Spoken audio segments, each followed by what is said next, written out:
have spent most of my adult life diving in the tropical island in Southeast Asia. What always surprises me the most is the amount of fish and marine life we have in these areas.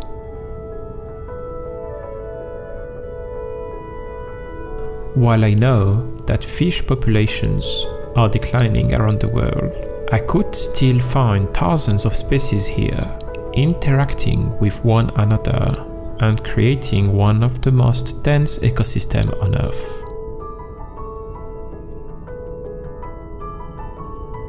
I heard about the Bajau Laut in 2016. The Bajau Laut, whose names means Sea Gypsies, are one of the oldest water tribes on Earth. Living mainly between Malaysia, Indonesia and the Philippines, the Bajau Laut spent the majority of their life underwater. I thought that surely, in their 1,000 years of collective experience on the ocean, they must have learned many secrets from the sea. So, when one of my dear Malaysian friends proposed that I spend a few weeks with the Bajau Laut, I quickly packed my bag and left for Southeast Asia.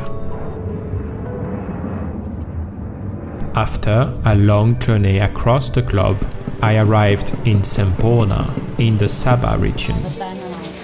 This region is well known for its tourism and boasts one of the top scuba diving spots known as Sipadan. Sipadan is unique in the world as it is Malaysia's only oceanic island. Diving in the water of Sipadan, I got to see how amazing nature looks like when fishing is done in harmony.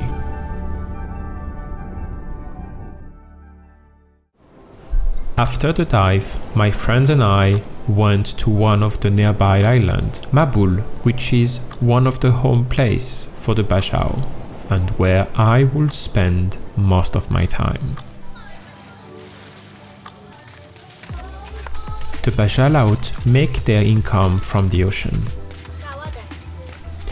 Using the tides to their advantage, they catch mantis shrimp and crab when the tide is low, and go spearfishing for rabbit fish or large fish like groupers when the tide is high. Every evening, the Sea Gypsies brought in the catch of the day on their small boat, touring the island and selling their catch to local resorts. The fishermen proposed prices, showing us blue-spotted groupers, local Sabah flower crabs, and snapping shrimps.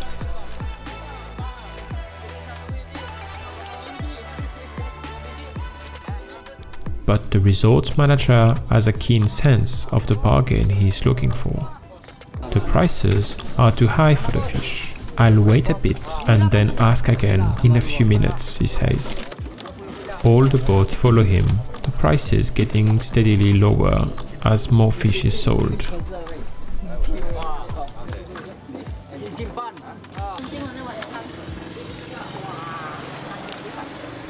A few days after experiencing this event, the weather cleared and I finally got to go diving with the Sea Gypsies. The Gypsies are known to have incredible freediving skills. They can easily stay 3 to 4 minutes underwater.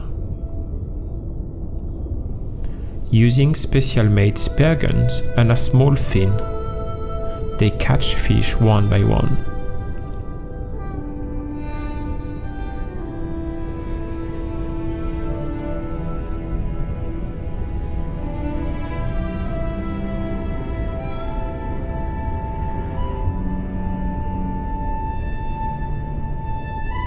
But I began to wonder, what happens to the fish that isn't sold locally?